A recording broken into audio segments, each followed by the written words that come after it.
Medo da morte, vamos falar do medo da morte? Medo da morte, que é o livro dos Espíritos, né? É o livro dos Espíritos. É uma coisa tão forte na gente, por mais que a pessoa fale que não tenha, sempre tem, né? A gente vai na penitenciária feminina e de vez em quando afronta as mulheres dizendo assim: você tem medo da morte? Eu falo que não tem. Eu falei: se você não tivesse medo da morte, você não estava preso aqui. Porque era você ou eles, né? Não é assim? Então a gente tem, inclusive os nossos irmãos malfeitores, que eles andam com arma, mas eles morrem de medo da morte, viu? Eles também morrem de medo da morte. Eu fico pensando nesses que estão na frente de batalha. Nós temos aí esses nossos irmãos, né, que vão lá e tudo, eles nunca imaginam que vão morrer, né? Obviamente que não, né? Só que a gente vê de vez em quando coisas terríveis, horrorosas. E uma das coisas muito assim, tristes que a gente percebe no nosso dia a dia, especialmente no nosso Brasil, é a quantidade de mortes que nós temos por conta de violência e não violência. Então, tem um censo aí de cerca de 40 mil mortes por ano, 50 mil mortes, que é um número absurdo, absurdo.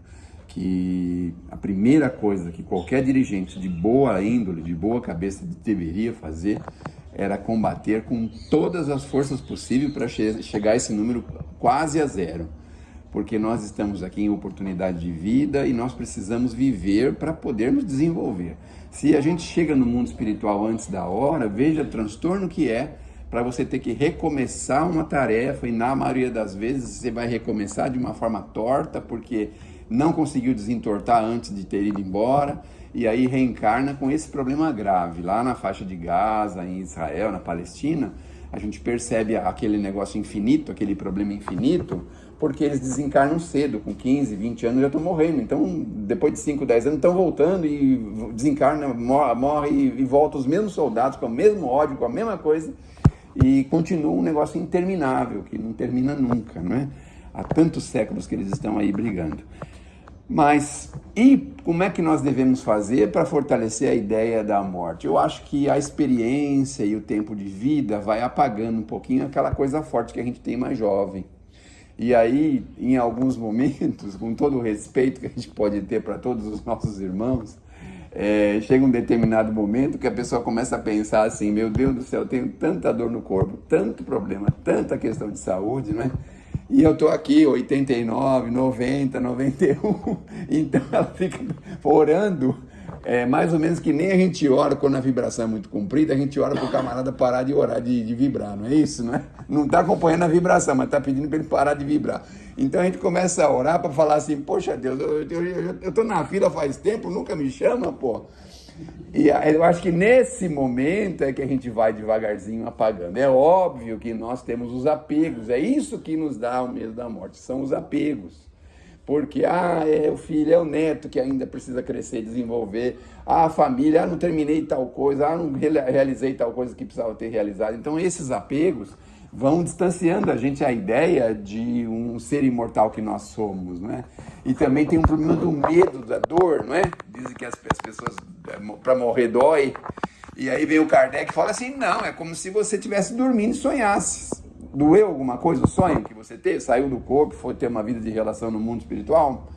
É assim, a morte é assim. E aí vem o Kardec de novo e fala assim pra gente: olha que interessante que ele fala, que muitas vezes a gente quer abreviar a morte de uma pessoa, mas aquilo é um grande problema que a gente cria para ela, porque aquelas últimas sensações que ela está vivendo de dor, para ela é como se fosse assim um prazer forte de estar saindo de uma carapaça pesada e saindo de um problema grave do passado. Aí a gente interrompe isso. É a mesma coisa de você dar proteção para uma largata, falar assim: não, largata, você não precisa ficar sofrendo, eu vou colocar coloca um corinho embaixo dela para ela não ficar raspando na terra quente.